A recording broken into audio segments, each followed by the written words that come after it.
From Yarm to Yibby, Harrington to Horsley Hill, Swalwell to Silverlink. The North East Footy Breakfast with Roy, Steve and Ted. Right across the North East, the Red, the Toon and the Cat. Oh, it is. Oh, it certainly is. Morning, lads. Good morning, North East fans. Oh, there were two definitely there with a spring in the step and one not so. Yep, that's me. Once found a dog crap on his step by the sounds of it.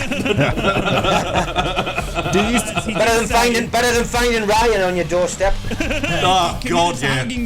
He committed to hugging me on NUFC Matters on his Sunday morning show. I went in. No, I laughed at you. I didn't say that. I thank you for your kind words. Stalking me has become his new hobby now over the weekend. Should we be concerned? Should we be concerned about the Aussie and what he gets up to? Just be careful. He turns up with his oils. Sandalwood added. Got it on the weekend, lads. And out on Saturday. Got a big bottle of it. I'm ready to go, Riley. Oh, dear doctor. So, it started already. There's me thinking I'd recovered over the weekend. Yeah, fellas. How's the rear end? Oh, it's really good. That cushion was fantastic. Thank you for currying it across, mate. Yeah. I'm more than welcome. I'm sitting the terrible back end of the week. Hey! Love it. Good news, lads. We can definitely mention VAR today because it's been all over the news. So bang goes any hopes of trying to get through today's show without mentioning it. 3 minutes. Every weekend. 3 minutes. Every weekend. We tried to avoid it this week, weren't we? But we can't. It's ridiculous. We've got. I tell you what. We've got absolutely no chance of that world record, have we? Because well, actually, thinking about it, if we do put a VAR ban on that particular program, we could quite easily break it because we have to keep resetting the clock every time we mention it. Oh, there we go. Start from zero again. But there you go. We really could. So, championship success, but a little bit of disappointment in the Premier League for the North East boys. Yeah, so it's never in doubt. What? Start with a positive, lads. Start with a positive. All right, we'll start with the positive, and we'll start with Sunderland because I got to warm up to this. I've got to warm up. We are in trouble. Get the big win. Get the big win We over are, Birmingham. no. I need to talk about this. I want to talk about this because honestly, the fall from grace that Birmingham have had under Rooney has to be mentioned now. Now, Dave, you were the first man to say he'll be gone by Christmas. I reckon you were the first person in the countryside to bring this out. The world. I don't want to take anything away. I don't want to take anything away from Sunderland. I think you guys did very well. What you do. You had your injuries, but I have to because they were that bad, Teddy. Like, they were honestly shocking. Some of their passing out the back. Dion Sanderson is I can't believe that he's still he's still in that back line against Birmingham from what I saw against Middlesbrough and now Sunderland. Now you had your walking wounded. You were missing obviously a Ballard as well with the yellow card. You had Triantis coming on for a debut that he didn't even know because you have Kirkin go down in warm up, I believe. Yeah, that's right. Because we got to watch the 12:30. Cirkin, but carry on. Kirkin. Macaulay Kirkin. It was incredible for me to see. One, obviously Sunderland do a good job over with a makeshift team, Ted. But can you just explain to me what you saw from because what I saw was an absolute disastrous Birmingham team out there on Saturday. It was. I mean, you're right in some respects and wrong in others, but I'm here to educate and help you right. Talk to me about Macaulay Kirkin. First of all, I mean, just massively unfortunate that Cirkin pulled up in the warm up to the game. What's happened there is Cirkin was actually on his way back from quite a bad hamstring injury. He was apparently complaining about it the day before, woke up, felt fine, but in the warm-up, he just started feeling a little bit. And it wasn't so much as the hamstring's gone, it's more of like sort of a precautionary measure, because you just don't want to start that game if he's even slightly doubtful about it. Birmingham, though, now, there's obviously been a lot being made. We've talked about it on the show, lads, as well, about Birmingham. Some of the players saying, "Oh, we don't know how to play the system he's asking us to." That's all well and good, and systems they take time to adopt and all that kind of thing. What doesn't change is people's ability to defend. And that's where they were absolutely, I would say they were worse than what Southampton were, and we hammered them 5-0. That's honest to God. It was disgusting defending, really. And to be honest, I mean, there's a portion of our fans as well that wanted us to go out and get Dion Sanderson. Because if you remember, we did have him on loan when we were back down in League One. That. Yeah. And he did look good. And to be honest, the say form as temporary, class as permanent. I think the kid will come a good again because he is a good player. But he was one of those where he was highlighted for the mistakes. And we capitalised. I don't think Sunderland played well. We've played a lot better than that. But if you can play meh and win 3-1, then you've got a team that's quite rightly up the top end and sort of sat there in 6th place, mind the gap, right? And looking to kick on and get promotion as well. So all in all, it was a strange game, to be honest, because I mean the first 30 minutes we were all over them, and you think like we just need one to go in here and it's going to be a cricket score. Rusin hit the post. We hit the woodwork, I think, 3 times in total. Rusin, I've got to say, what a player. He led the line absolutely brilliantly. He deserved a goal, didn't get it this time, but he was absolutely electric.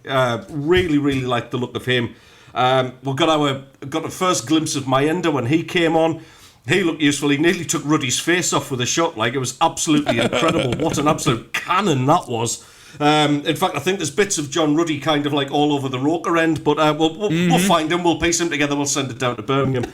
But think the long faces. Wayne Rooney just hates coming to the stadium alight. We did the Poznan when Manchester United got pipped to the title, and he's never forgiven us from that. And to be honest, some of the chants and some of the abuse he was getting, I don't think he's looking forward to coming back anytime soon. And as it happens, I think Dave's going to be right. I don't think he'll be coming back to the stadium alight soon unless it's as a tourist and see how proper football's played. Well, just on that, lads, I need to, because we are seeing what is one of the biggest fall from graces that I think I've ever seen.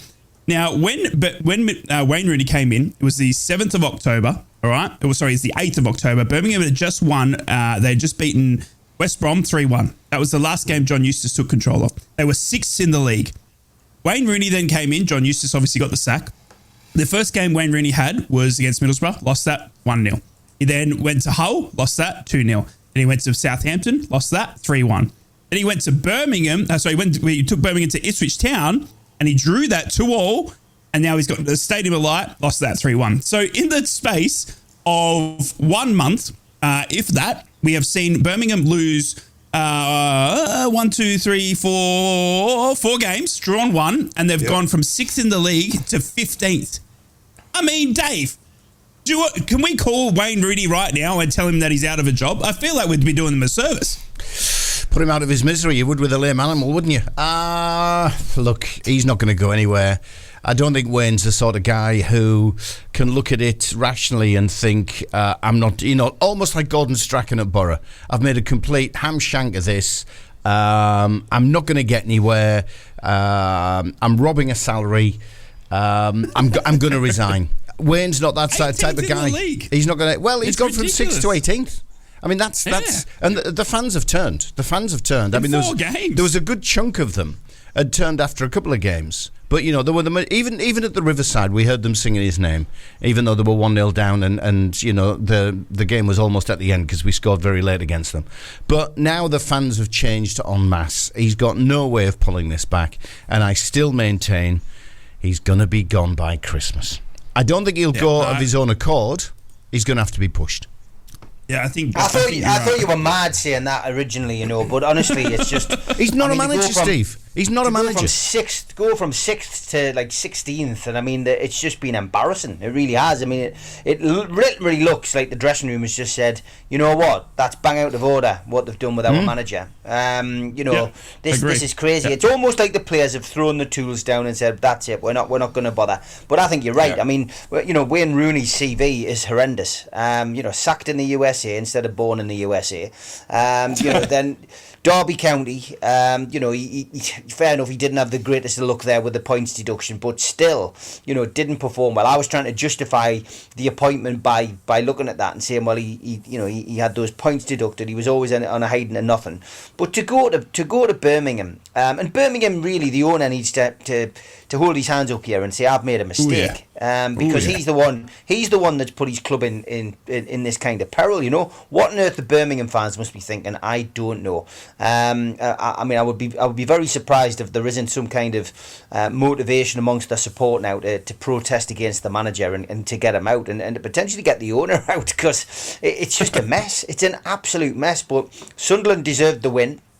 No doubt about it, and I guess anybody in the Championship at the moment is hoping that they've got Birmingham sooner rather than later. But I think you're right, Dave. He is going to be out before Christmas. The only chance of him not going before Christmas is if there's some strange agreement on ownership, share of ownership, a la Beckham or something with Miami, that would keep Wayne Rooney in place. But I don't think that's happened. I think it's a straight appointment, which is why I'm confident. But I've said since day one, since he pulled the manager's code on, he is not a manager, he is not a coach. I'm sorry, Wayne, great player in your time, great finisher of the ball, great striker. Thank you for your goals for England, but please do yourself a favour and give up the managerial hopes. Yeah, no, it's them in the same ilk. Yeah. I think exactly the same with Gerrard. I think exactly the same with Lampard. They're getting jobs on the name alone, not based on talent. Yeah. And the worst thing about that is they're actually doing a decent young coach or decent coach of any age out of a job as a result. Yeah, I agree. John Eustace would be sitting there I think he would still have some sort of admiration and link there to Birmingham. We saw after the Wayne Rooney appointment that John was told apparently a month ago at that time of appointment that Wayne was going to come in, but John decided to stick around and still lead Birmingham to 6th spot. And I think if it was a position where Birmingham go, right, we made a mistake, can we get you back? I think he would go back, just because of I just feel like because he had that month there where he kind of he knew that it was happening, but I'd be asking them for different terms though. Yeah, I'd be asking him for whatever Wayne was on 100%. Plus some. But we can't take anything away from Sunderland. We really can't. You guys did do a good job. We saw Job scoring against the old squad as well. It was good to see Job on the score sheet, and then we obviously saw Sanderson with an own goal. And obviously, I just thought Sunderland were playing very well. I thought Jack Clark was almost back to his best, even though he wasn't on the score sheet. It was just interesting to see a lackluster defence in Birmingham, what Jack Clark can do. I think he is destined for Premier League, and I think we've heard that with the press conferences from Mogger as well. But I think we definitely are starting to see the likes of your Jack Clarks and your Pattersons as well, just really stepping up for Sunderland. But scarily at the wrong time of the season, where you might lose them in January from all reports happening, Ted. I personally think now, getting into the international stage and that little break that we get now, looking at it, we're in the playoffs as it stands, and I think we're still within a good shout of doing that. I think the same with Borough, to be honest, but we'll go into them shortly. We will. I reckon it'll be a conversation along the lines of, right, we'll let you go to the Premier League if we don't get up there. Give us to the end of this season. Either that, or I think any deal that's done for Jack Clark has to include, but loan him back to us for the rest of the season. I think that's the way it's got to be played, because we've got a golden opportunity here. I think we're 6 points better off than what we were this time last season, and we're in the playoffs. So for me, you look at the others as well. You look at Leicester now, 2 in a row they've dropped points. Preston dropped points. There's only Leeds and Southampton kind of almost keeping pace. Those top 2 spots aren't gone. They are not gone. Mark my words, there will be a bit of a collapse from 1 or 2 of them. So, I think we've got to keep that squad together as much as possible. The talk after the game, a couple of the lads were talking about it, was maybe Pritchard will be gone in January, and I think Patrick Roberts will as well. As much as I love to watch Patrick Roberts play, very, very technical, excellent player, but the cold, hard facts are he's got 1 assist and no goals so far this season. Yeah, he did. It did look like the couple of yellow cards there were unfortunate. I think there was one tackle on Roberts that just sort of, I think he sort of felt that the referee wasn't going to give him the protection that he needed or deserved, if you will. And then he got a little bit sort of mentally wayward, and he was starting to make every challenge look a little bit worse than it had to be, and rolling around and all that sort of stuff. And he got booked for it in the end. Do you know what I mean? But it was from that first tackle, Ted, that I thought that he felt let down from the referee, so he had to make that next tackle look a bit worse. And I feel like he was just looking for that protection from the referee that was never really going to come. But we are 17 minutes in. We've got to get into the news headlines from each of the clubs. We've got so much to talk about. We've got coming off a weekend of football. We've got a week ahead of international breaks to cover. We've got a lot on the show, but we do have to get into some news headlines. Magpies and Proud, Mags News. Well, doom and gloom from me, lads, I'm afraid. Newcastle gifted Bournemouth all 3 points on a Saturday, and as a jaded display from Eddie Howe's side made it a miserable return to the Vitality Stadium for Newcastle United. United were looking to extend the 7-game unbeaten run in the Premier League, but lost by 2 goals thanks to a second-half double from Dominic Solanke. To add insult to injury, lads, Mickey Almiron has now got an injury. It's been confirmed as a muscle tear as he is withdrawn from the Paraguay international squad. Beaten 7-2 at home last season, United's under-18 side ended a sequence of 4 derby losses stretching back to 2021 with a well-deserved victory on Saturday, ending Ted's hopes of a meaningless 6 in a row. Top scorer Sean Neave opened the scoring in the 21st minute at Little Benton. Travis Hearns grabbed the second on 85 minutes, and Luke Cragg sealed a comprehensive victory with the third goal a minute before the end of normal time. 3 points for Graham Carrick's boys made it 4 home league wins out of 4 this season. The Magpies' best start to a season at this level since back in 2011-2012. Another Carrick on the managerial ladder. And Charlotte Trippier has come out to thank fans for supporting her husband Kieran after he gave a fan a piece of his mind after the defeat at Bournemouth on Saturday. She took to Instagram to say, "You fans are amazing, so many gorgeous messages. Don't worry, Kieran is not panicking about that one fan last night." The fan has since apologised for his outburst on his social media pages. And that's your Newcastle United headlines this Monday morning. Smoggies and Proud, Borough News. Hey, Borough fans, what's going on? Hope you're feeling the back of the net just like Sam Greenwood's free kick as we took down the league leaders in Leicester on the weekend. Just like Magic Rye, the one, the only predicted. The Saturday's win over Leicester was a chance for Borough and, more importantly, Michael Carrick to show his tactical planning ability against one of the best teams in the league. And didn't he do it? But Michael Carrick rather typically downplayed it. There was an argument that Middlesbrough's victory over Leicester City on Saturday was one of Carrick's best in his time at Borough.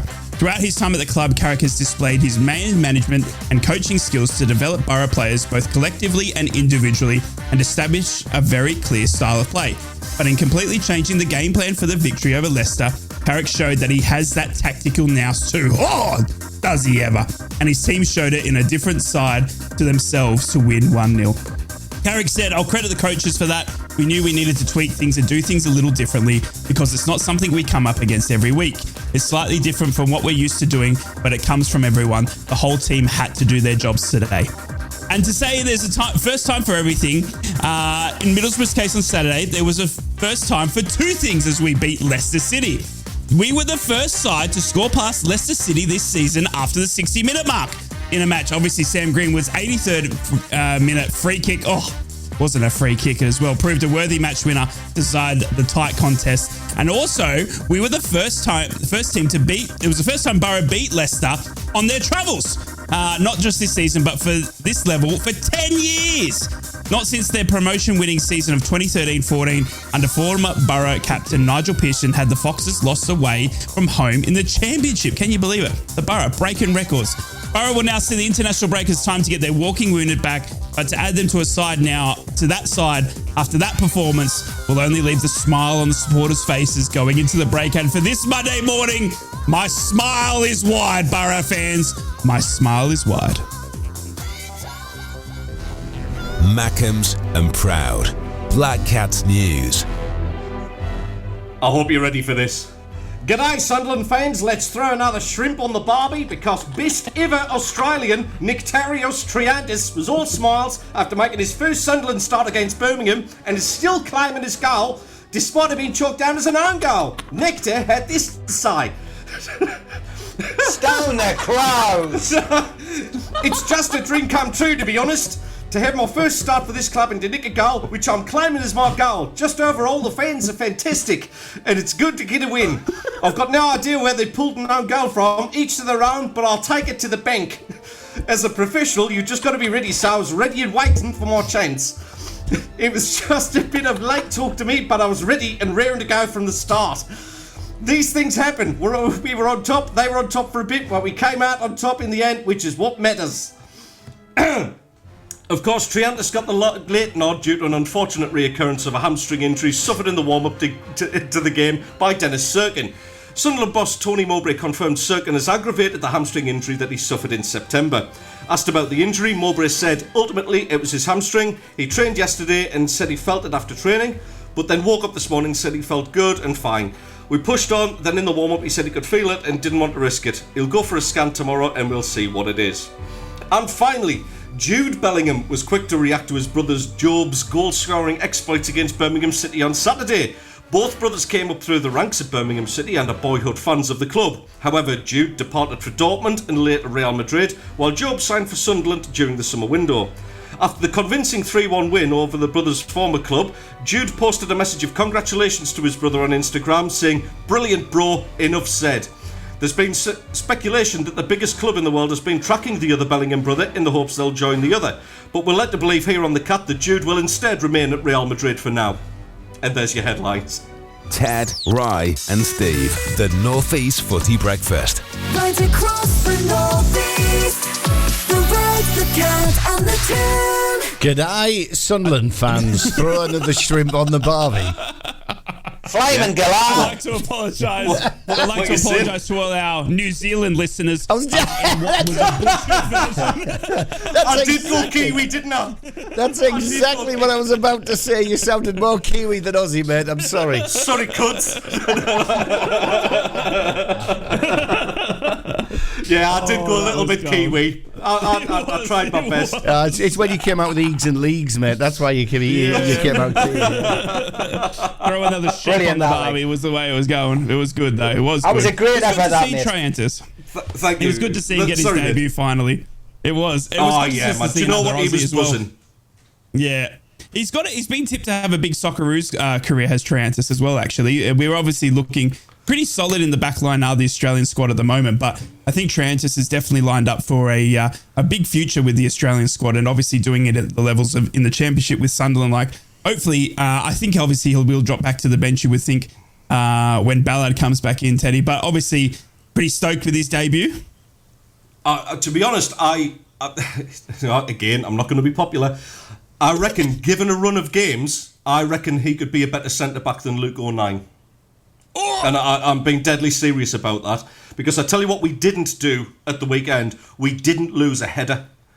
And all right, he was a bit shaky. He gave the ball away a couple of times, and it was a bit like deer in the headlights. But the kid's got to get used to the pace of the game. But other than that, I thought him and Sealt had to form a very quick partnership. Yeah, there was a misunderstanding for Birmingham's goal, but other than that, I thought they looked pretty solid. They looked pretty decent, and he's just so enthusiastic.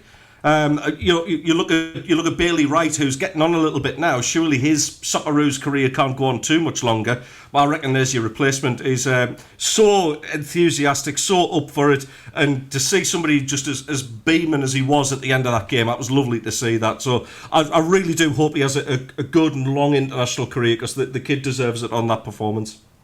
Yeah, only 20 years old. He's only represented Australia at the under-23s, but Graham Arnold, the coach of the Socceroos, was asked about Triantis's future just the other day, and he said that he's excited to see what he can do at Sunderland, and after obviously getting his debut on the weekend, although it came at short notice, would only delight Graham for the upcoming Asian qualifiers that we have for Australia. So yeah, good on you, Nectarios, and I apologise to all the Kiwi fan listeners once again for Ted's actions earlier. Don't worry, he remains off the Christmas card list, that's for sure. Should we talk Newcastle, Steve? Are you ready? Are you ready to talk Newcastle? Let's break it down, Steve. As always, when there's a defeat, lads, we'll look after each other on this show. We don't allow the person. We give the person time to reflect. And I've had 2 games now where I've had to reflect, which is rather uncharted territory for Newcastle this season. But we gifted Bournemouth all 3 points on Saturday, I think is probably fair to say. However, in our defence, we've literally got no team. It's getting beyond a joke this now. I mean, it was a miserable night, a miserable Saturday night. Obviously, we were looking to extend our 7-game unbeaten record in the Premier League, but lost for the first time ever at Bournemouth in the Premier League. Injuries, suspensions obviously played their part. Were only recognised forward that we could play on Saturday night was Anthony Gordon, who we know has had a great season so far, but he virtually didn't get any service. He was almost anonymous in the game. I felt at the weekend. Miggy Almiron and Joe Linton as well, obviously both capable of breaking defences down and scoring goals, but nobody could really provide that focal point. There was a complete lack of pressure on the Bournemouth goal, and that really just gave the home side that added confidence and the impetus that they needed to go on in the second half and get the goals and win the game. This lengthy list of absentees obviously now was increased with the news that Almiron hobbled off, which looked like a hamstring pull at the time, but Jordan Cronin at Newcastle World confirmed that he's pulled out of the Paraguay squad now with what seems to be a muscle tear, which it's just another one to add to the list. He's now certainly gonna miss games. How many we don't really know. Obviously Matt Ritchie came on. He did okay, but Matt Ritchie's not the answer really in the Premier League. Let's face it. I can give you an update if you want, because I have been asking the Northeast Footy Breakfast sports physio about Miggy Almiron, and it's a grade 1. Oh, yeah, it's Rye with his rubbing oils, with my oils, with his sandalwood. A grade one muscle tear, which is what's been reported, is the slightest of injuries, and it can take just a couple of weeks, 2 to 3 weeks is normal for a grade 1. So it's not as bad as it might have been. Well, that's good news, but it's still bad news. It's not good. It is, yeah, it's bad news still. I get you. It's bad news, but it's not good. International break as well is going to eat up a couple of those.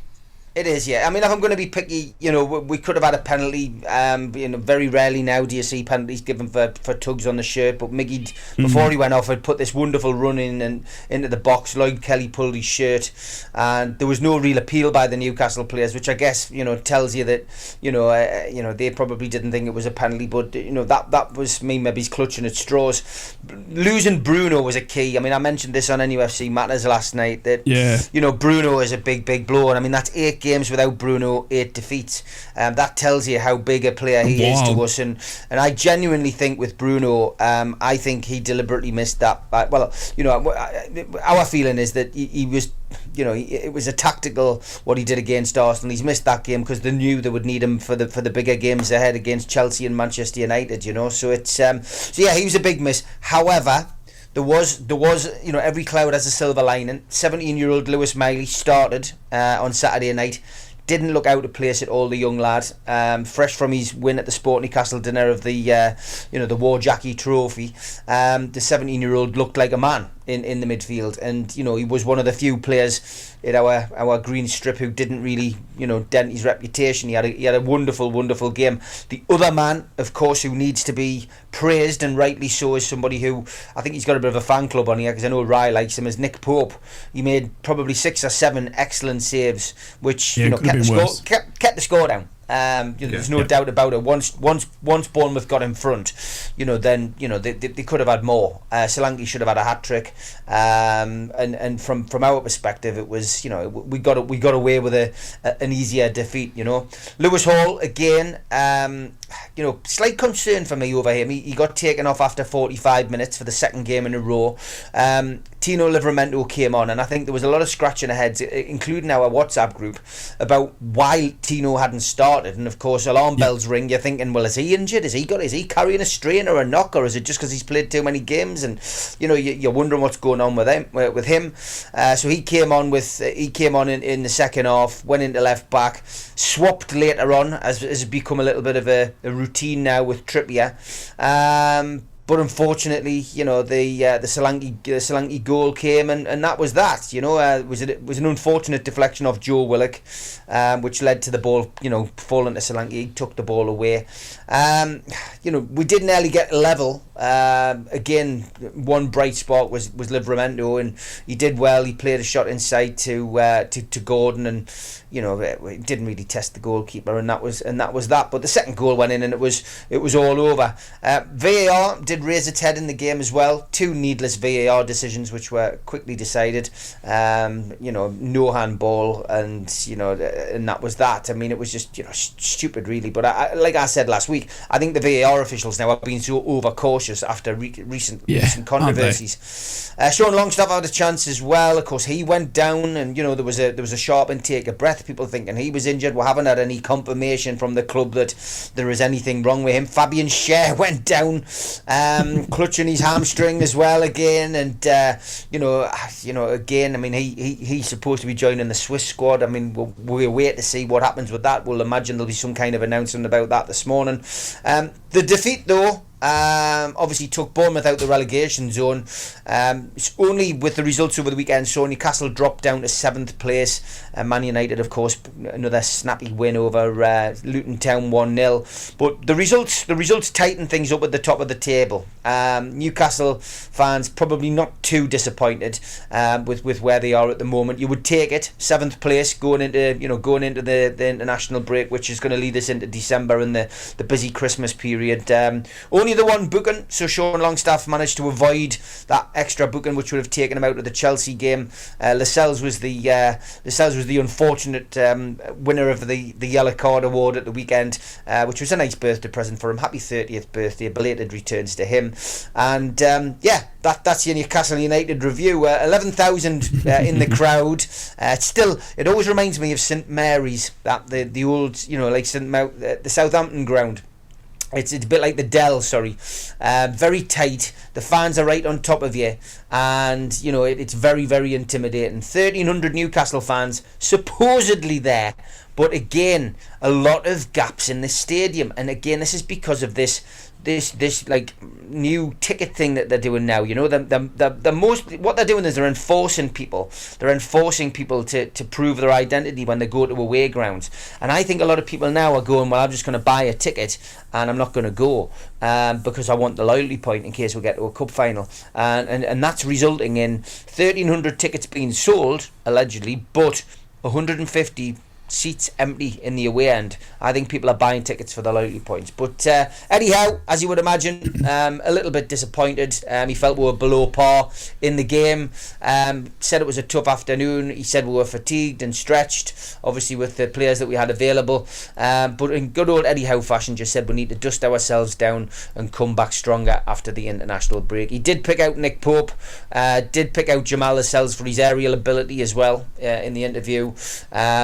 Clearly pointed to the fact that we didn't have anybody didn't have the strength and depth on the bench after Miggy's injury, and also gave us the news that Wilson wouldn't be travelling with England because he's going to be out for a number of weeks. So Callum Wilson, of course, out injured as well, the other one to join the ever-growing injury list. So not a good weekend. The 2-week international break, which we can't stand, is come at a good time for Newcastle. Hopefully we'll see the likes of Isak and Harvey Barnes in particular back towards the end of this month or start of December, so things might start to look a little bit brighter as we go into Christmas, lads. Shall we hear from Howe himself? This is what he said, had to say at the end of the game. Yeah, I think it was a game that we just couldn't be where we needed to be for it. That was a tough watch.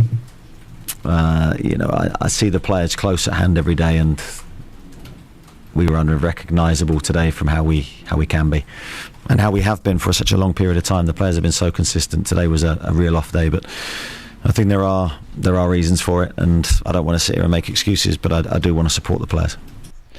So he's obviously pointing towards the injury crisis. Couple of bright sparks, like I mentioned, Lewis Miley. He's now become the youngest player to start a game for Newcastle in the Premier League. Didn't look out of place, as I said. There was striker Ben Parkinson. He made his senior bow for Newcastle. 18 years of age, from Durham. The 262nd player, I think he is, to appear for the club in the competition. And there were also bench places for Amadou Diallo and Alex Murphy. Neither of them made it onto the pitch, but again, every cloud has a silver lining. These players are getting the opportunity to travel with the first team squad. Some of them are getting on the pitch. They're getting a bit of experience, and if you're good enough, then you'll succeed. So this is there is positives. There is an opportunity for the youth to make their way. I do also want to point out that this has been another unsuccessful outing for the Green away kit. Newcastle's results in the Green away kit, lads. Brighton away, not good. Lost 3-1. Wolves away, drew 2-2. Dortmund away, lost 2-0. And now Bournemouth away, lost 2-0. The Green strip. Is that Can you the start reason? wearing it at home? Is that the reason Newcastle United's form is dipping? The problem Of is... course it's not. It's all down to the injuries, man. No, the problem is every time you wear the green kit, you think you're a team of 11 goalkeepers, and you keep picking the ball up and giving free kicks away. Come on! And on that real bum note... But anyway, don't forget, we did have Derby Delight, Ted, and I made sure I mentioned it today after you said you were going for 6 in a row on Friday. Well, take a bow. Harris, Bryant, Brayson, Charlton, Powell, Munda, Hernes, Palmer, Watts, Craggs, Neve, Donaldson, Sanusi, Ross, and Milmore. Get yourself out on the town, lads. You deserve that. He sounds like the Geordie boys. He's sounding like a Scandinavian commentator. Your girls boys took one hell of a beating. Yeah, indeed. Anyway, the DVD will be out next week, lads. You'll be able to buy a Derby Delight. Okay, fantastic. And before we give Ted any chance of comeback, we've got to take a short break for the sport. We'll be right back across the northeast. Together across the northeast. The Toon, the Cat and the Red. And we're back with the Northeast Footy Breakfast on the Toon, the Cat and the Red. Where are you taking us now, boys? I think you wanted to play that interview, didn't you? Yeah, we still got to talk about it just before we wrap up and we move on to the best free kick that's ever been seen in football this day and age, for the world to ever see. Incredible scenes of Middlesbrough being the best team in the world. I had to fit that in. I just want to talk about, before we move on from Newcastle, obviously there was a little bit of an incident at the end of the game. Something that is just, and if you have a look at social media, was absolutely hilarious because, Steve, I saw that obviously Kieran Trippier at the end of towards the end of the game went over and spoke to an emotional fan. You spoke about it in the news headlines as well. And at one point on social media, they said it was actually Alan Shearer that was saying it from the crowd. It was actually, someone reported that it was Alan Shearer that was the one that was saying something. Gary Lineker said it. That it was Alan Shearer. So I mean, it was interesting to see. I think for me, I don't think there was anything wrong with it. For me, it was actually the flip side. It was the height of passion, both from the fans who had travelled a long way, obviously maybe had a few cans, and then probably the height of passion from Kieran as well, who's, they've had a tough month. Obviously, all the injuries, and the first thing he said was, have you seen how many injuries we've got? Do you read too much into it, Steve? Do you agree that it was a height of passion, or do you think that of course it was. A bit wayward from anyone? Nah, wasn't wayward from anybody at all. I mean, at the end of the day, if you see the other footage that went, around on social media, then the fans are all singing Kieran Trippier's name after the slight exchange of words. But look, a few cans. The kid came out on social media. I'm not going to name him. He's come out and apologised really. But I don't think he should have apologised for having an opinion. The guy's got an 800-mile all-round trip down to the south coast to go and watch Newcastle, play. They lost. They lost, and deservedly so. But, as Kieran Trippier pointed out, what about the injuries? Look at the players we're missing. Yeah. And another injury on the day to Miguel Miron, and potentially Fabian Schär and Sean Longstaff. I mean, players are dropping like flies. So, listen, it was the heat of the moment. It was a situation where, Kieran Trippier decided to, come across and applaud the fans. Somebody said something and he's reacted, and it's as simple as that. And as Charlotte Trippier came out and said on her social media, he's not going to be affected by something like that. You saw Eddie Howe go straight over to him and have a quick chat with him, and Kieran Trippier explained, clearly, why he'd done it. You would imagine, and that's that. You move on, and Eddie dealt with it as Eddie does deal with anything controversial in a very roundabout, straightforward and factual way. But that's it. You move on. There's nothing more to be said about it. It wasn't a kung fu kick into a supporter, was it? It wasn't, the kind of thing that Manchester United players would do. I miss them days. The good old days. The good old days. But yeah, I mean, that's you wouldn't say anything. Exactly, that's the way you deal with it. But yeah, I mean, it's case closed, Your Honour. Move on. The supporters had 2 minutes of fame he probably didn't want, because people on social media were having a field day with the poor lad. And at least he had the gonads to come out and basically own it, say what he wanted to say. But I don't think he owed an apology. At the end of the day, he's doing the hard miles. He's going to somewhere like Bournemouth, and you pay your money, you can have an opinion, and that's it. It's simple. And as long as you put your opinion across in a way which isn't detrimental to somebody, it isn't isn't done in a hateful way, then just do it properly, then fair enough. And Kieran Trippier has given you an answer, and we all move on. And I think Eddie Howe's put it to bed in a true Eddie Howe fashion, short and sweet. This is what he had to say. Yeah, Kieran's fine. I think the emotions run high. We all feel a bit emotional after that. From our perspective, but no problems. We thank all our away support. We value them greatly, and that would have been tough for them to watch today. There you go. The only bit for me, the only bit that was a little bit cringe is Mrs. Trippier taking to social media to comment on what happened at her husband's workplace. I mean, if Mrs. Ted had to get onto social media every time something was said about me at work, I mean, she'd be hoarse. Be off. She'd be an influencer. She'd lose her voice. Yeah, exactly that. That was the only bit that was like, oh, come on, it didn't need that. You know what I mean? It's that whole, Real Housewives of Cheshire or Ponteland in this case. Yeah, it did remind me a little bit about Jermaine Genius or Genus or whatever the hell he's called these days, because I hear many people calling him different things, as well as the next match of the day presenter, apparently, according to I'm going to stop watching. Yeah, so am I. I can't watch it. I couldn't watch him. I could not watch Genius. And I know you've got an axe being a Newcastle fan, Steve, but I just don't like him as a presenter. I just don't like it. I mean, Lineker's destroyed himself with all his social waffle on social media, but to think Genus will be coming in to take over. He's bad enough on the one show. Nobody watches it. Keep him on there, please, BBC. But it reminds me of that when his mother came out at half time because people were mispronouncing the family surname. I thought that was hilarious. No, it was good, and I tell you what, we are thankful that Mrs. Ted doesn't have to come into bat for Ted every now and then, because what a headlines that would be every morning. But I thank Mrs. Rye for staying off social media as well, for not having to defend me yelling and screaming every weekend. I think they should do their own show. The Wags. The Wags show. I think that'd be brilliant. It'd just be them sitting for an hour going, he's a nightmare. Because it's on radio, would we have to call it the Rags? Well done, Radio Dad. There you go. That's very good. Very true. That's why I'm on radio. Let's move on to the best result of the weekend, the best result in the whole of England, the best result. Congratulations to Gateshead. And Darlington. And Darlington. The Mighty Borough, give me my moment. THAT Greenwood, you absolute superstar. Middlesbrough took down league leaders Leicester on the weekend, just like everyone predicted, because everyone knew Middlesbrough were going to get up there because Michael Carrick's a genius and Sam Greenwood is the ultimate superstar.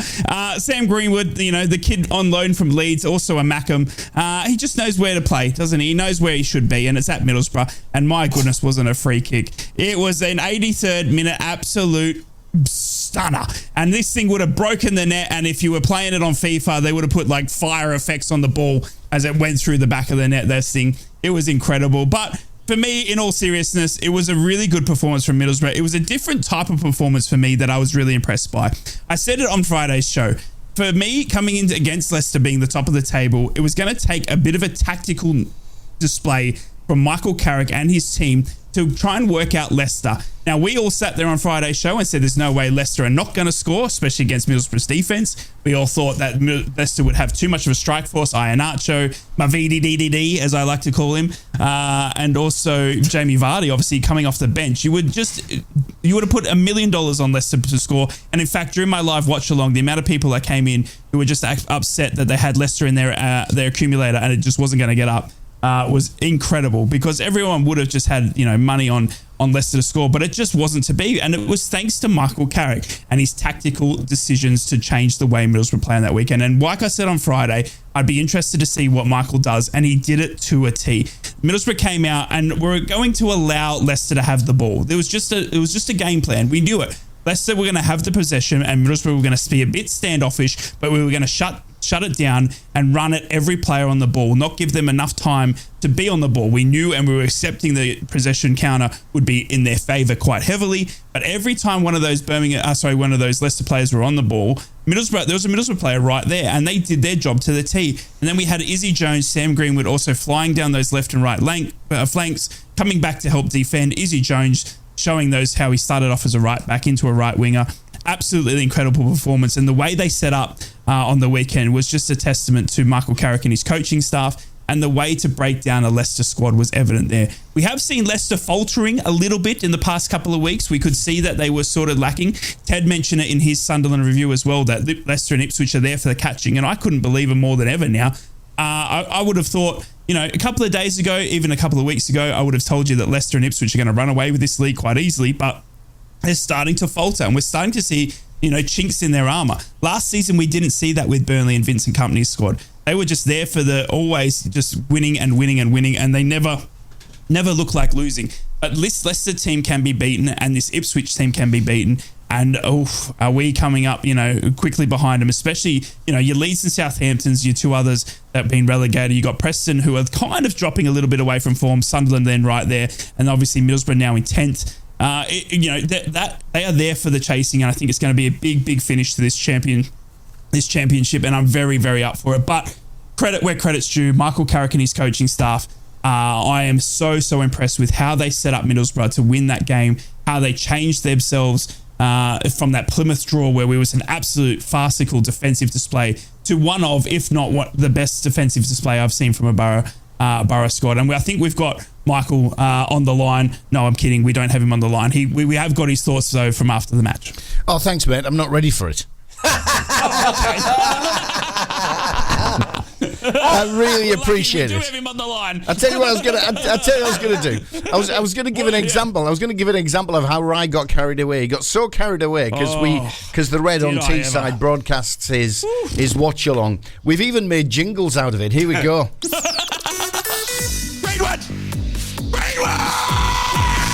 Greenwood, where'd I go? Oh my goodness! Oh my goodness! Wake everybody up in the neighbourhood! Borough 4 a.m. proud. It was 4 a.m. This is the Red. You're kidding. 4 o'clock in the morning, and he's screaming it was 4 like o'clock in the morning. Yeah. I got a 2-week-old in the back room, and I've got the wooden spoon round the back of their neck as quick as ever did I. But it was worth it, that goal. My goodness. Have you seen a better free kick, Dave, in Middlesbrough history? Do you know what? I don't think I have. I'm racking my brains. That's my statement, yeah. I'm racking my brains. I know Stewie Downing used to whip some in, you know what I mean? I know Juninho wasn't bad with a free kick as well back in the day. Higgy was better. For me, Higgy was. Do you remember that Chris Rea Cup final song where you see Juninho curl one in the top corner? Yeah. Junie couldn't do it. Yeah. He had 4 or 5 goals, couldn't hit it. Higgy went, this is how you do it. He took the kick. So what they did was they stitched Juninho taking the kick, cut the angle to the ball flying from Higgy's into the top corner. He'll tell you that. Every time. No, I haven't seen a better free kick. I've seen a better strike. And that was Emerson from 35 yards at the Stadium of Light. Sorry, Ted, but I haven't seen a better free kick. That's killed it. Was it. Incredible. Honestly, it was. For those that haven't seen it, please do yourself a favour. Get on social media, type in Sam Greenwood. Now, it's interesting for me. Obviously, do you want Carrick, mate? Do you want Carrick? I've got him sorted now. I do want to hear Michael, but I just want to talk quickly about Sam Greenwood. Obviously, on loan from Leeds United, he's also a Mackem. He was a Sunderland fan at the start. We see the Sunderland fans and Leeds United fans jumping in very quickly, but every time Sam, and he's doing well, he's now got 4 goals in about 6 games, I believe. But every time Sam Greenwood scores, there's a Leeds United fan that says, "Oh, thanks, you're making him a better player for when he comes back." And there's a quick reminder that he's a Mackem. But it's interesting to see that he's now at Middlesbrough. Middlesbrough have also got a $1.5 million buyout option at the end of this loan contract as well. Which, when you talk to a Leeds fan who comes in, especially during live, and say, can't wait to get him back at Leeds, and I tell them that, and then they go, oh, and they go and Google it, and then they don't come back. I find that hilarious, but it's incredible to see the Middlesbrough now to be able to learn from their mistakes last season in losing Archer, Giles, and the like, and turning what could be one of the best signings in Middlesbrough history for 1.5 to sign Sam Greenwood. When he's whipping them in like that, it's a credit to Sam as well for the practice he puts in, for all those free kicks he takes, but it's a credit to the recruitment staff. We're quick to judge, Middlesbrough recruitment for the summer we had after losing so many and bringing in sort of youngsters and no names, but they're starting to sort of show what they can do as a recruitment team, and bringing in Sam Greenwood on loan and then for 1.5 in the end is now looking like an absolute steal. But let's hear from Michael. We got to listen to the tactician, the absolute genius that is Michael Carrick, on what he had to say after the win over Leicester. Just hugely, massively proud of everyone, the whole group. It was a colossal effort from the boys today. They're a really, really good team. They make you work for it. Good players, well coached. The boys had to be right on point today with effort, with being clever, knowing what spaces to cut off. It's not easy when you got to do it physically, non-stop. Concentration levels were spot on, and really, really proud of the players, the group. It was nice to see the atmosphere at the end and everyone celebrating, because it was a big win for us. Do I detect a bit of emotion there, as in rather overjoyed in the vocal cords of Michael Carrick? He'd just come off the phone from me. I'd given him a ring to congratulate him, and I was a bit emotional myself, so he got emotional, and when we both get emotional, it's a bit of a mess. But we just obviously finished our phone call there, 4:00 in the morning, and I must comment as well. Michael Carrick is dressed to the nines, isn't he? Did you know that parka that he wears on match day is 950 pound parka? Did you know that? 950 pounds. That's what that jacket costs to wear. So if you want to look like Michael Carrick, it's literally 950 pounds. It is an expensive jacket, and it looks fine, Michael. It looks fine. But honestly, enough about the fashion. More about the performance. Incredible. Ted, you know this more well than anyone with the Championship Manager of the Month hoodoo ringing again. Enzo Maresca winning the Manager of the Month and then losing the first game after winning that award. The hoodoo continues. It seems to be a championship thing. Whenever the manager wins the Manager of the Month award, they seem to lose the next game. But you thought Leicester were going to completely walk all over us. Were you surprised with the result in the end? I actually went for a 2-1 Leicester, if you remember, on Friday. You did. I didn't actually watch the game. Obviously, we were the early kick-off, and I had to go and make a Christmas cake, which was much more appealing than watching Middlesbrough. It looks fantastic, by the way. I know. Obviously, you're very concerned about how that's. Do you put cherries in, mate? I do, yes. I put a kilogram of dried fruit in it. So there you go. Nice. Greggs have stopped doing the Christmas cake slice. I'm gutted. No. They're still doing the little mince pies, of which I've had 2 this weekend. One with cream and one Rice without cream. fuming that we're not talking about, Borough. But now there's no Christmas cake slice. I don't know how I managed to do virtually 15 minutes talking about Newcastle defeat.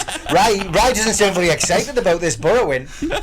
Honestly, well, I'll tell you what, maybe we could just share some pictures of my Christmas cake online. Are we all right to do that, Dave? Yeah. Let's do that. I'm taking it back. Middlesbrough going to win the whole thing now. We are absolutely incredible. Honestly, we are. Honestly, it was one of the best performances I have seen from Michael Carrick and the coaching staff in the way they set Borough up for that weekend. I was so impressed with you, Michael. Call me in the morning because I absolutely love you. Do you know what's impressed me most about this, Rai? No, I was thinking about it in the living room. Sorry, Dave.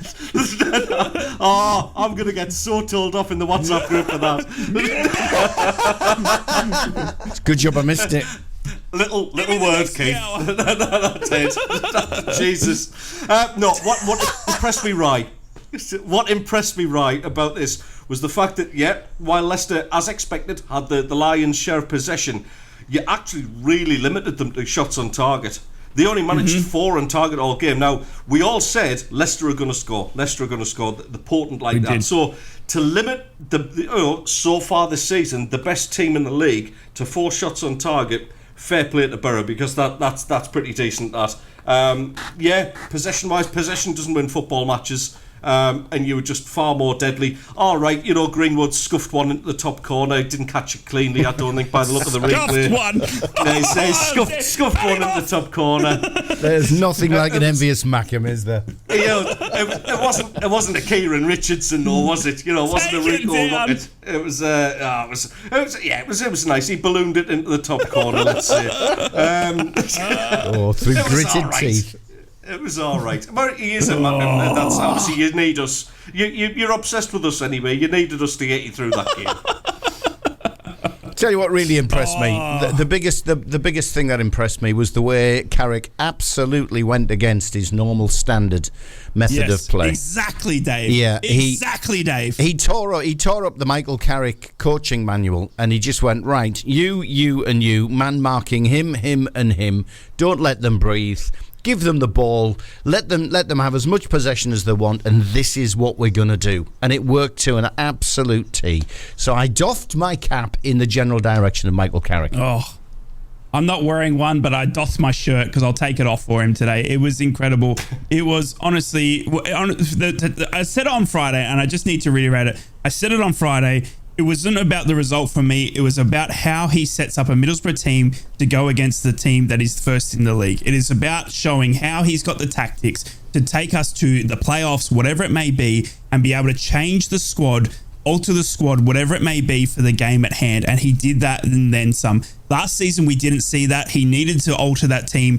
When it came to Coventry, he just threw the same team out, same method of play, get it to Akpom, get it to Archer, let them score. That was sort of the way. But this way, we saw him change it with the team that he had. He didn't change many of the players, but he just changed the way they focus, changed the alter of their, the direction of which they would be playing it. And oh my goodness, it was just so impressive. And I'm just so incredibly impressed with Michael and the coaches for that performance, because it was completely for those that know Middlesbrough and watch them week in, week out, like I do, like Dave does, like Daz does, like these other two probably should do, because I don't know what they're watching, but it's not football when it comes to Middlesbrough.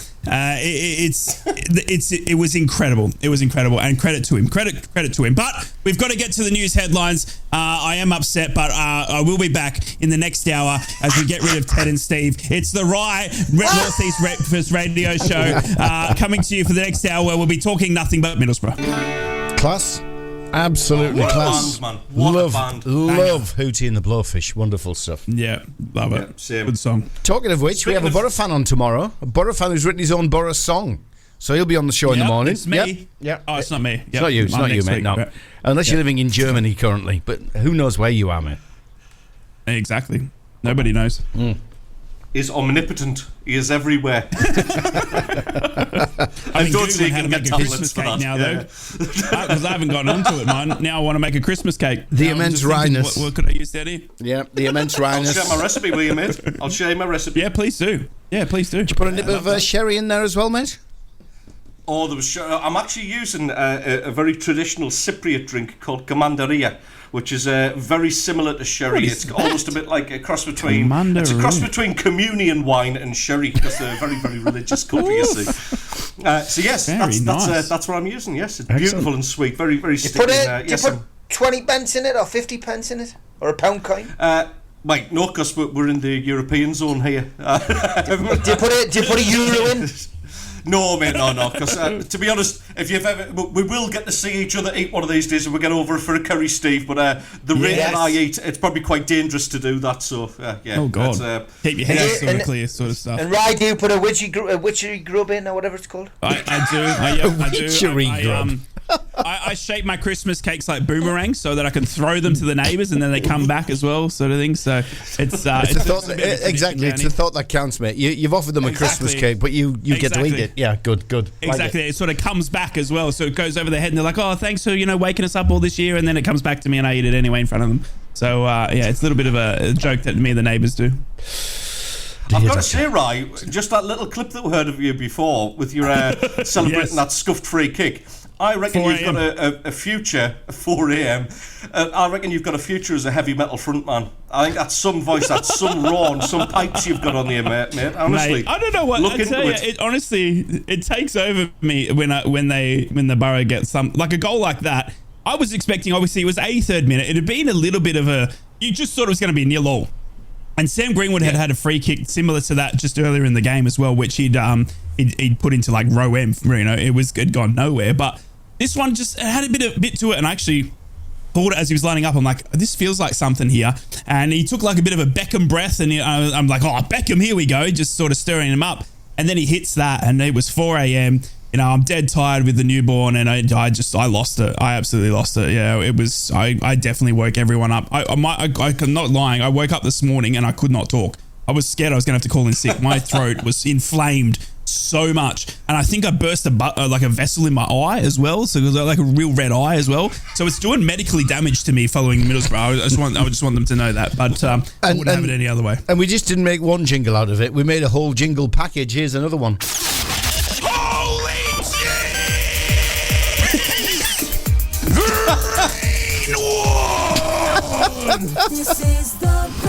There you go. We made a full jingle package out of it. It's tremendous.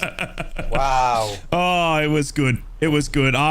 Steve, I was there, mate. I was there. Don't you worry about that, mate. And one of the best free kicks I've seen in a long time from a Borough player. I'd have to go, right back into the history books. But we should get into the club headlines. The boys put in good work for the headlines, so let's get into the headlines from each of the Northeast teams. Hang on, I'm going to record them as well because we've got to make it easy for Darren to turn them round into news bulletins. So there you go. Magpies and proud. Mags News. Newcastle United gifted Bournemouth all 3 points on Saturday evening. It was a jaded display from Eddie Howe's side.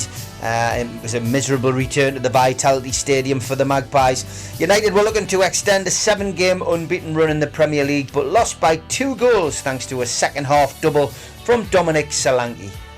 Beaten 7-2 at home last season, United's under-18 side ended a sequence of 4 derby losses, stretching back to 2021, with a deserved victory on Saturday and ending Ted's hopes of a meaningless 6 in a row.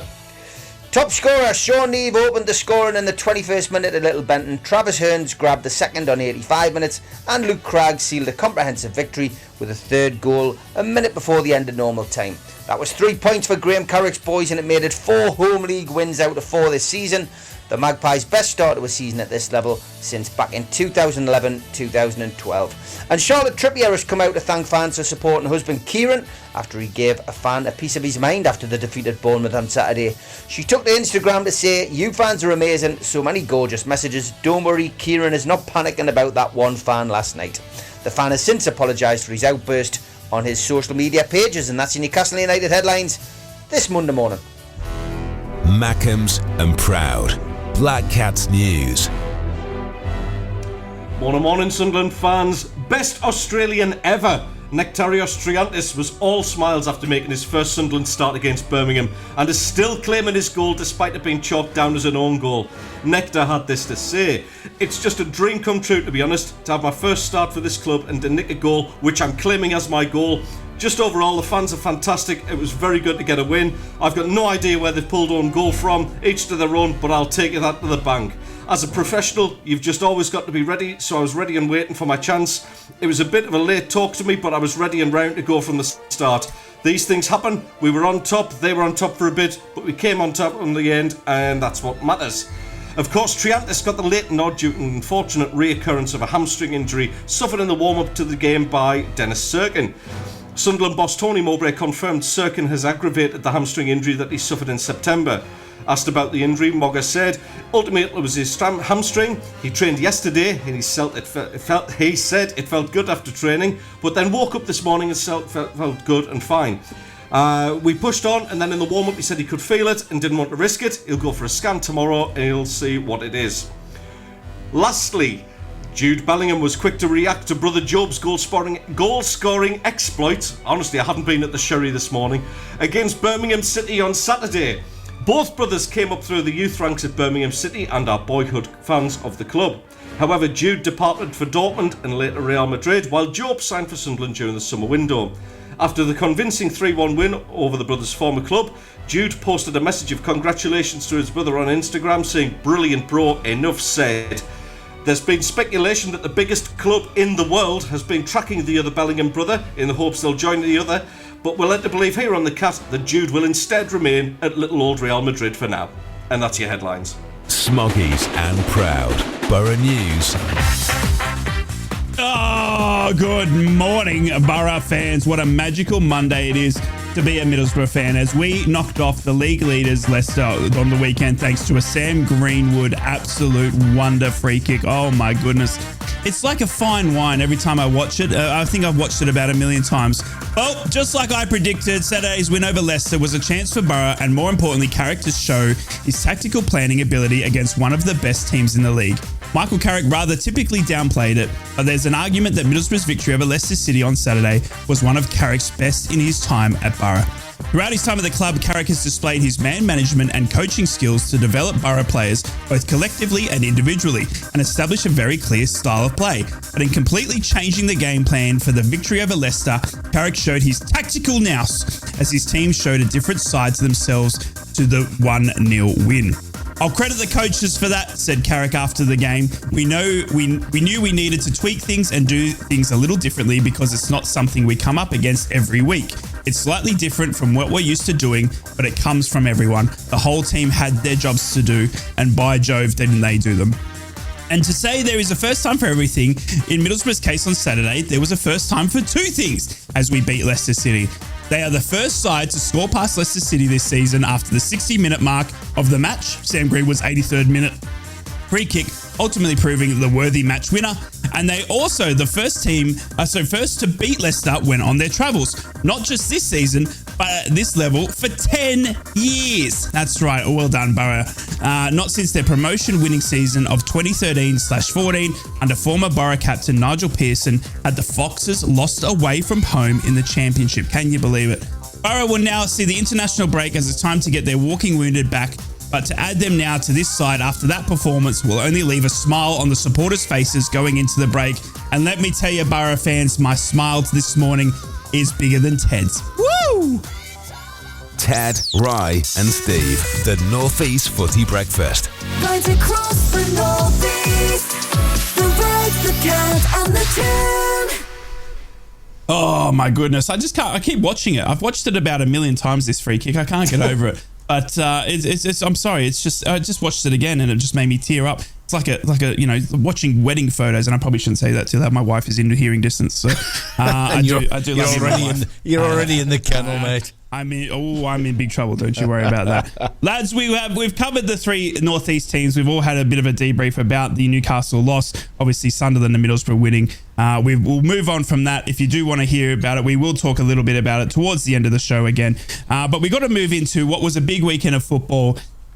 And lads, we tried, didn't we? We tried. We tried to go this week without mentioning VAR, but Dave, my ex-referee Roberts. It rears its ugly head once again, doesn't it? VAR has plagued this weekend once again. We saw it in most games, but it's honestly now becoming a little bit of a joke, isn't it? How badly that the VAR is getting involved with the results. Even the three legends, even in the Premier League. Even the three legends on Friday were appealing to PGMOL, the FA, the Premier League. Just get it scrapped, pull it.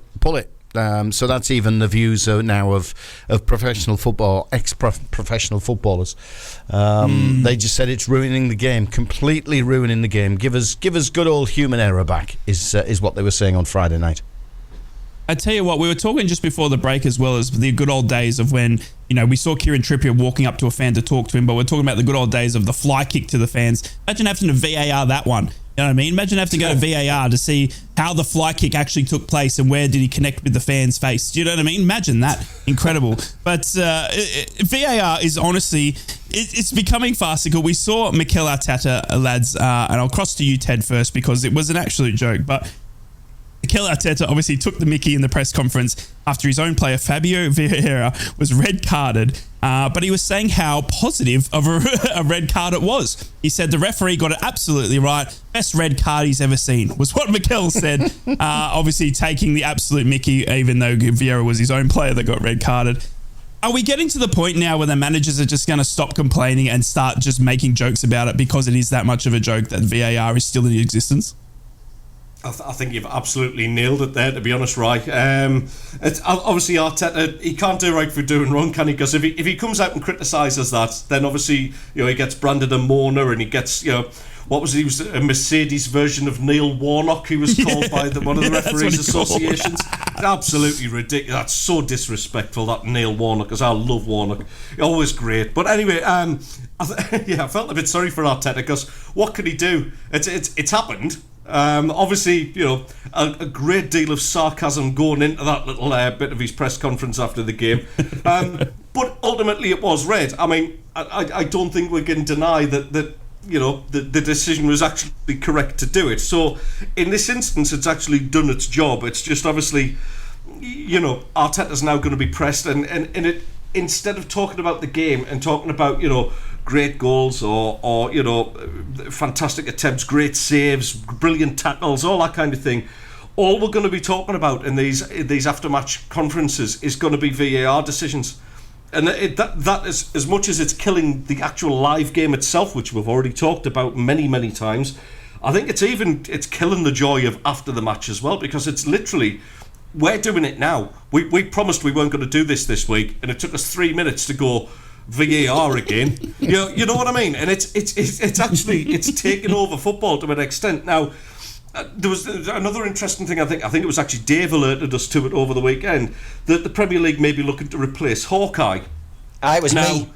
That was you, Steve. That's right. Yeah. I was just about to bring it up, mate. It was an article that was in, Apple News came up, and it was. I mean, this is absolutely ludicrous, because, like we've said on the show, Ted, right? It's the people in charge of it, not the actual, not the technologies. But go on, Ted. It's crazy. No, something you said, mate, and it was bang on. And a Mackem and a Geordie will never agree that much, but we tend to make a little habit out of it with things like this. It's not the technology, it's the people. Now, you look at Hawkeye. Hawkeye's been deployed in tennis for years and gets decisions right. It's also used in cricket, where it gets things right. It's not the technology. There's nothing wrong with the technology. It is literally these people who are sat in their little metal hut who can't get basic decisions right. Mm-hmm. I mean, look, this is ludicrous, though. Basically, Hawkeye's contract with the Premier League ends in 24-25 when that season finishes. Other technology companies are understood to be planning to bid for the contract rights when that agreement comes to its conclusion. But obviously, complaints by people like Gary O'Neill, and the kind of embarrassing situations we've seen this season, is what has led to this. So, it's not going to happen anytime soon, lads. But ultimately, if they're blaming Hawkeye, I think that's crazy, because look, it's the people using it. It's not the technology. Burn it at the stake. Yeah, burn it at the stake. I completely agree. Dave, I've got to ask you, as our resident referee expert, if you were in the VAR room with the amount of contentious calls that have been made this season, if you were sent up a VAR review at the moment, would there be any sort of inkling or sort of feeling in the back of your mind that, geez, I've better get this right because I don't want to be in the papers on Monday morning?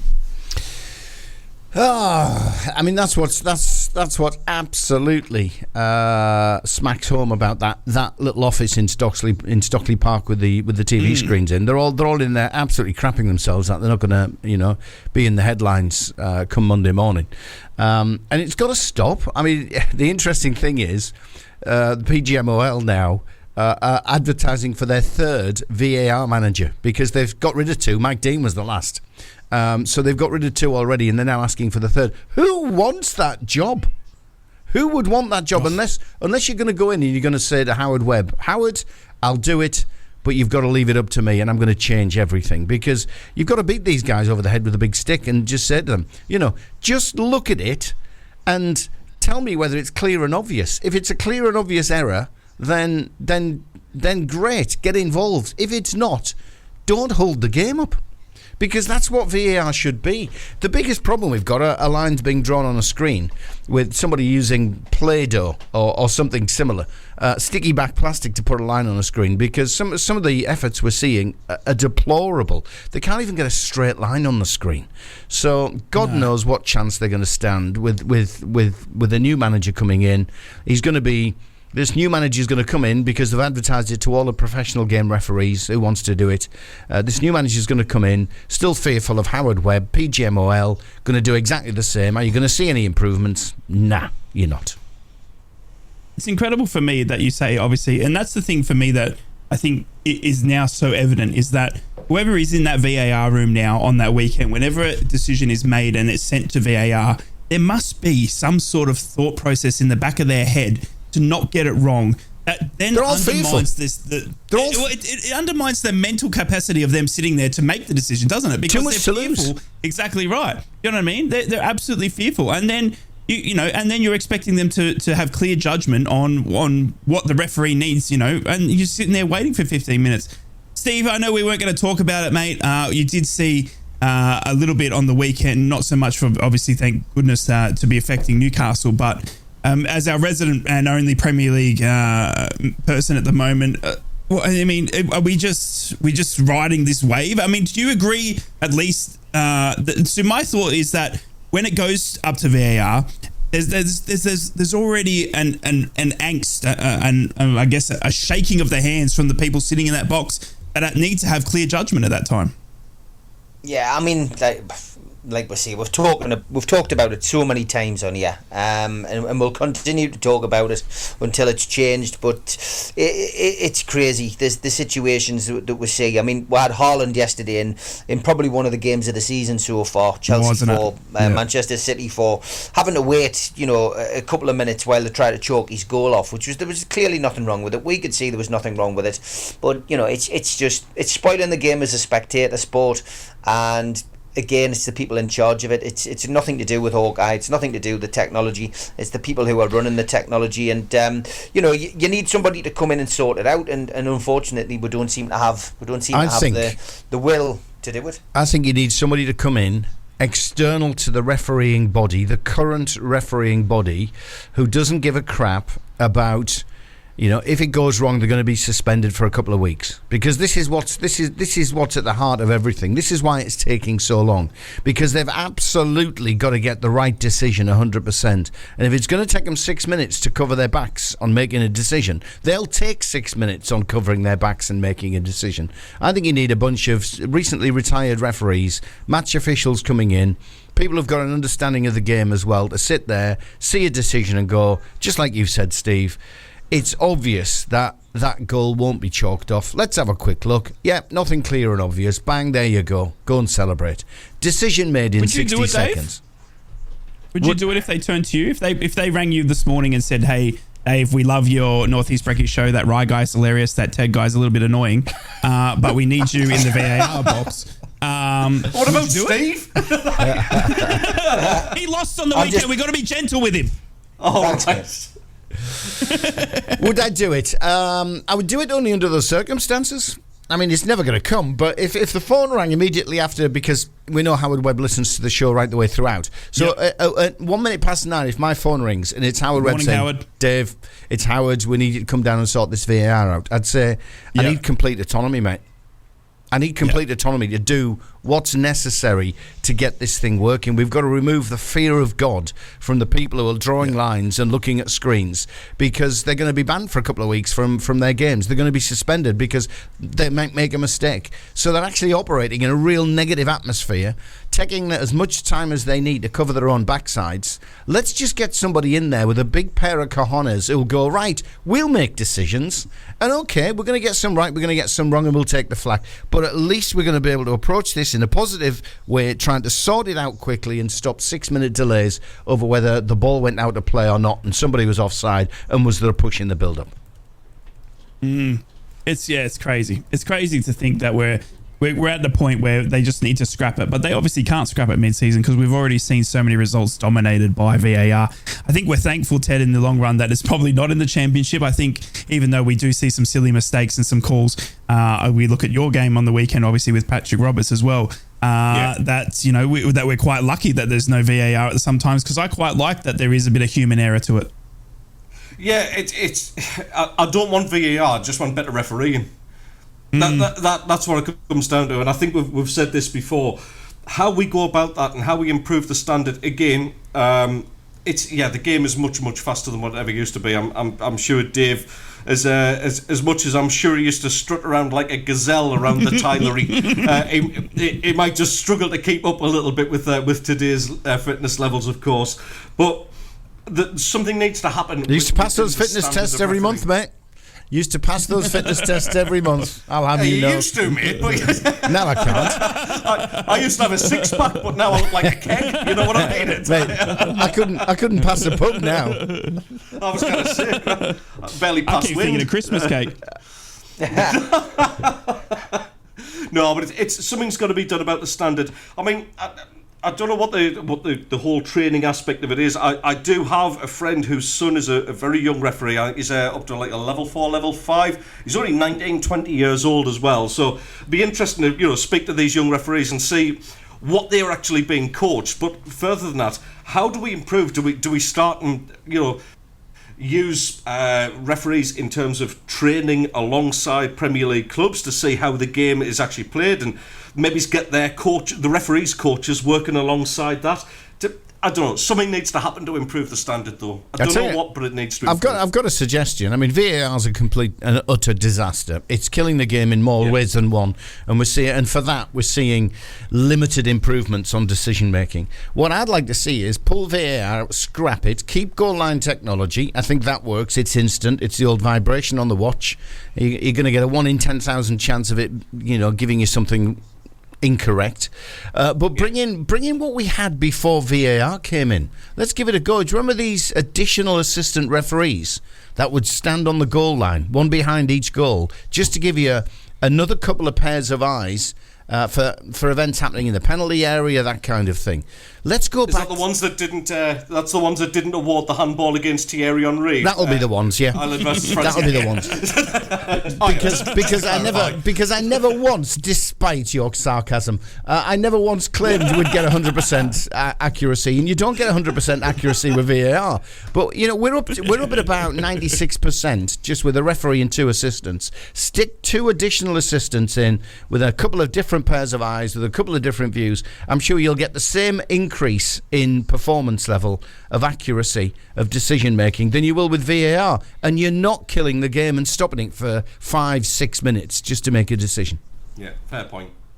No, I completely agree, and it's incredible that we're still just having to talk about this week in, week out. We're just going to keep seeing games dominated, and for Steve's sake, I hope that we don't see any more games affected just by a VAR decision. I want to see good football, just like we saw last night, Stevie, in Chelsea Man City. One of the best spectacles. I think if I was to get a neutral who's never seen football, never seen the Premier League, and sat them down, and I needed to show a more recent game, I'd probably put that one on just to show what the Premier League's all about. An unreal game ending in 4-4. You watched it yourself. Was it? It was just had everything. Yeah, I think Jamie Carragher described it as the best goal, the best game of the season so far, and it definitely was. I mean, it had everything that everything you wanted. And I mean, goals win games, and it was an amazing game to watch. Backwards and forwards, two teams going toe to toe with each other. And Chelsea have been a bit maligned over the last season and a bit. We've criticised them on here. Spent £1 billion. What have they spent it on? They can't knit the results together. Chelsea will have come off happier with that result. Pep Guardiola and his team remain top of the Premier League going into the international break, but I think Pochettino can take a great amount of pride from his team's performance, and wasn't one for defenders or goalkeepers yesterday. it was all about the forward lines and the attackers. Raheem Sterling certainly answering Gareth Southgate's omission from the England team again with a wonderful performance. I think just the array of talent that was on display yesterday. Doku again really impressing me. Phil Foden coming on and giving one of his usual performances. Pep Guardiola trying Jack Grealish out. Jack Grealish had got the winner in the game last season. Brought him on as a sub, tried the same kind of tactics, but couldn't quite break it down this time. But yeah, it was great. And Haaland again, just proving he's just like a robot. He's like a machine, and score goals, score penalties. But he's your man to put the ball in the back of the net. But yeah, it was great, and it was chucking it down all day as well. There's something about the downpour that made it even more exciting. But you literally, as a supporter watching it on the TV, or a commentator sitting in the in the box, calling it. It was a proper take your breath away game, and we've seen loads over the years. We've seen some fantastic spectacles. But it was a good one. I mean, the game prior to that, West Ham Notts Forest was a good game as well, 3-2 to the Hammers. That wasn't a bad game either. Super Sunday certainly lived up to its billing yesterday, but it was good. It was the top of the Premier League is so tight now. I mean, all of those teams who you would expect to be in and around, the Premier League top spots are there. Manchester City, still my tip to win the league, sitting on top on 28. Liverpool, who we knew would have a better season this season, on 27 alongside Arsenal on the same amount of points. North London rivals Spurs just behind on 26, and then Aston Villa and Manchester United holding the other 5th and 6th places, 25 and 21 points respectively. Newcastle just outside there on 20 points, in 7th place. And then there's a little bit of a gap. You've got Brighton and West Ham just behind Newcastle, and then you've got Chelsea on 16, down on 10th place. But even going down to Brentford and Wolves, 15, 16 points. Palace, 13th place, 15 points. There's a few teams there who put a run together, and a team above them falters that they could find themselves in the European spot. So it's tight. It's really, really tight. The bottom three, we've mentioned it before: Burnley, Sheffield United, and Luton. The three promoted teams still keeping those bottom three spaces. Bournemouth, of course, edging out of there with a 2-0 win against Newcastle. But it's tight, lads. It's tight. It's not tight at the bottom, but it is. It's tight at the top, and lots to play for when the game kicks off again, and the Premier League kicks off again in two weeks' time. It's incredible for me as well. Intrigue me. Yeah, go Ted. Sorry, mate. Villa really intrigued me, Steve, because you look at that and they're a win and a draw away, results pending, from going top, and we're getting close to Christmas. Wild, isn't it? Yeah, honestly, they are just quietly getting about it, just picking the results up. 3 defeats all season, 25 points. They're not looking bad, certainly a good shout for a Champions League place like us. They're just unassuming getting about it. A few points ahead of Man United, who Man United have gone from being a top 2 club to a top 4 club to a top 6. And soon to be a top 10 club, I think, by the way they're playing. But very tight and interesting at the top there. No, it is. Yeah, Unai Emery's done a great job. Of course, he was linked with Newcastle before Eddie Howe, but he's doing well. He's doing well there. And again, Ange, we've got the three Manager of the Month awards in a row. He'll be disappointed, back-to-back defeats for him and his Spurs team. But ultimately, lots to get excited about. And I do agree with Jamie Gallagher. It is the best league in the world. No, it really is. I think we're late for the sports headlines, are we, Dave? We are indeed. We are indeed. We'll get to the sports headlines and then we'll come back. I want to get the lads' thoughts on a few more things before we wrap up your Monday North East Brekkie Show. Wake up with the 3 legends, Steve, and Steve, on the North East Footy Breakfast. I just want to give him a bit of a fill-up because Newcastle did win at the weekend. Thank you. We're looking after our main man, aren't we? Today we'll be back into the banner strips tomorrow, but today we look after him. But we do have to quickly just talk about that Sunderland game again, Ted, because we have got some audio from our main man, Mogga, the chocolate connoisseur that is Mogga, talking about that result and a good win. It does keep you 6th in the league, 2 points above Middlesbrough. You lucky little. But I can't continue that on the radio. But it's for all reports, Mogga, We keep saying it, and there was a little bit of dip of form just in a few weeks ago. We saw an unhappy Ted on the breakfast radio show, but he just keeps seeming to find a way to get your team over the line.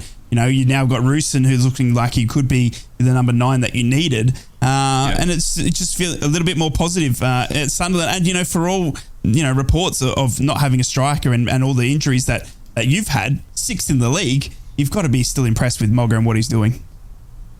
Oh, absolutely, 100%. The blood in these youngsters as well. So the likes of Aussie, who's getting more game time now. He stuck the third away with a nice close range finish. He looks lively. He looks technical. This is the thing with Mogga. He loves to fill his team with these technical midfielders. And when you play like that, you don't always need like an out-and-out target man striker, as we would recognise one. And even Roosen was dropping very, very deep in that game against Birmingham. At times he was actually back tackling on the edge of his own area, which I love to see that from a forward. But tackling well and really putting in a shift. Mogga's getting it right, and I've got every faith that that we're going to be absolutely fine by the end of the season. Might even sneak a top 2, I reckon. Now it's opening up that gap, certainly against Teessiders. Jeez, that was a bit below the belt. All right. Well, let's have a listen. Let's have a listen to his Mogness himself after the game. 30 minutes we were scintillating. Should have been 3 up really. We had some great chances, hit the post a few times, hit the woodwork a couple of times, and I think they really struggled with our movement and our passing and our running. And but then, if anything, maybe young players, we got a bit sloppy, a little bit too casual, if anything, and they stepped onto us and gave us some problems. Obviously got their equaliser, which again was our doing. I think got a bit sloppy in midfield, give it away cheap, and whereas for 25-30 minutes we didn't give any balls away. We played through them and cut through them and got Roberts on the ball a lot, and he was causing carnage down their left, our right, and but the result here, we are stood here, we won 3-1, we found a way. Yep, he sounds a happy bunny, doesn't he? He does. It sounds like he's in a teleport system on Blake 7, though. Yeah. We've got to thank YouTube. Got to thank YouTube for the sound effects in that Tony Mowbray interview. Sounded like he was on Mars. Down and safe. Yeah. Down and safe. Good result, though. Good result. I've got to be honest, Ted. I've said all along this season I fancy Sunderland and Middlesbrough both to get to the playoffs. But the more that more that you're watching these two teams play, Sunderland, and you're quite rightly saying mind the gap at the moment. It's looking a little bit more likely that one of these two teams at the top is gonna falter, and if Sunderland and Middlesbrough can continue on the run, my prediction might be slightly out. Could be right. Sunderland have got to keep the form up, they've got to keep going, but they could end up in one of those top 2 positions, and you don't want to be in the playoffs at the end of the season. As a Newcastle fan, we know what can happen in the playoffs, and ultimately. And ultimately, if you can get a top 2 finish, let everybody else worry about it. But I've just had a feeling since we started this show back in August that it's going to be a good season for us all. And I genuinely feel that I can feel the vibe. Around, you can see it. Carrick's got his head screwed on now at Middlesbrough, and the team are performing for him. Mogga's chewing his sweets and he hasn't let anything fluster him. He's cracking on. They both did very well last season. Just fell at the final hurdle. Newcastle's injury crisis will eventually pass just in time for the Carabao Cup, I think, and all will be well. But yeah, it's exciting, lads. It's exciting. At least none of us are battling relegation. That's the key, isn't it? That's true. Although I think we're only about 6 points from about 18th in the Championship. It really is that tight in that division at the minute. It's absolutely crazy. But Rye, get this. Your next 4 games are going to be pretty decisive, I think, on how this season pans out. So you're going away to Bristol City. Fair enough, always a bit of a challenge anyway. But then you've got Preston at home, who are in the top 6. Leeds United, who I think are 3rd, and then Ipswich Town off the bounce. That's a nasty run of games. It could be a brilliant one. And then Hull City immediately after Ipswich Town. Derby. Derby. Hull, Hull are in there as well at the moment. Yeah, they are. Yep. And we're going to beat them all at least 5-0, easy. I'm that confident in our team. Sam Greenwood's going to score every free kick for the rest of the season. I've got nothing to worry about. Middlesbrough are just going to walk away this league and everyone's going to be like, oh, where did they come from? And I'll be like, I told you. One thing for me with Sunderland, Ted, that I want to talk about just before we move on, is there a worry? For me, looking on the outside in, the only thing that can stop Sunderland this season, I think you've got such a good squad in terms of the youngsters. You've got Mogga, obviously, using his Middlesbrough charm, and it's good, isn't it? It's a good charm. Let it sink into your blood a little bit, and it just takes over. But from what I can see is the risk to Sunderland's season could be January in terms of losing Clark, Patterson, Roberts, and the likes. Is there any fear that could derail your season, or is it something that you just sort of accept as a team in the championship, that when you got a Jack Clark, you've got a Patterson, that a bigger team in the Premier League could just come in, take them, and you just have to deal with it and then and just look to either the bench or to what you can afford to bring in? Everyone's got their price ultimately, right? If I'm sure, like I mentioned before, I'm sure that Tony Mowbray will be wanting to keep Jack Clark at least until the end of the season. He's the main one that's being talked about in terms of a transfer. I honestly don't think they'll let him go, or it might be a case where that we'll get him as a loan back, whoever sort of goes ahead and buys him, I suppose, or tries to buy him. I don't think we'll lose Anthony Patterson just purely because of the fact that we haven't got that many goalkeepers on the books. That might even be something that we look to address in January, is get a more solid number two, or maybe some more experienced number two to back Patterson up, because that would be my concern right now. Bishop hasn't played a lot of games. He played in the Cup, didn't look particularly comfortable, I'll have to say. He's a Man United goalkeeper. They haven't had a good one for years. He's a little bit shaky, so I reckon some cover there. We've got to get, again, it's injuries. We haven't had Alessi all season. He's a big player for us. Serkin's been in and out, obviously, because of the hamstring injury as well. Corey Evans, our club captain, we haven't had him since the Borough game in, January? So, we need to get a few of these back. I think we've got enough once we get these players back from injury. I think we've got enough to get us over the line. Maybe there's a little bit of strengthening here and there in January. But yeah, I think we need to just basically close the shop and say, if you're going to buy them, it's going to be at the end of the season. I like it. And on to the flip side, I want to talk to you, Steve, quickly about the January transfer window, obviously coming up for Newcastle, expecting big things. Obviously, with your injury rates and the players falling by the wayside, obviously it might be a big January transfer window. Are you expecting it to be more busy now because of the injuries? Is it a sake? I know you don't like to go and buy people, because at some point those players that are injured will come back and deserve the chance to come back. But surely there's got to be an emphasis on a little bit of recruitment to back up, especially a Callum Wilson and stuff like that for a long-term future. Difficult one, really, because obviously we're still governed by financial fair play. No matter how much of a farce we think it is, it's still the elephant in the room as far as Newcastle United's concerned. But there are players going to come back from injury. The bottom line is that the likes of Alexander Isak will be back after the international break, so our next fixture against Chelsea, he will be fit. Harvey Barnes is expected to be back the week after. So there's two players who are going to be automatically available for selection. We know that Jacob Murphy's had surgery, so he's out till January. We know that Callum Wilson's going to be out for 2 to 3 weeks. Well, that means he'll probably miss the Chelsea game, but should be available for the Manchester United game. So your forward line suddenly starts to look a lot better. Bruno Guimaraes' suspension is over, so he'll now be back to face Chelsea again in our next fixture. I think if I was Eddie Howe, though, I would be looking at this now and going, the Carabao Cup is your best chance of silverware. Your Carabao Cup is a way back into Europe. Carabao Cup now isn't till the end of December. We've got to go to Chelsea away. We'll watch Chelsea's results with interest over the next month. We've got to play them at St James's Park anyway in our next league fixture. But you're looking at all of that and you're thinking, we want to be focusing our attention on that. You do want your league form to improve, but you don't want to rush players back, and they never do at Newcastle. You want these players to be firing on all cylinders, ready for that Carabao. You want to be going to Stamford. You want to be going to Stamford Bridge in the quarterfinals with as near a full strength squad as you can get. Miguel Almiron's injury doesn't sound as bad, so hopefully he will be back. As well. So look, it's not too much doom and gloom. As we've said already, the international breaks come at the right time for Newcastle. Transfer wise, yes, Newcastle will probably spend money. Eddie Howe was asked the question on Friday.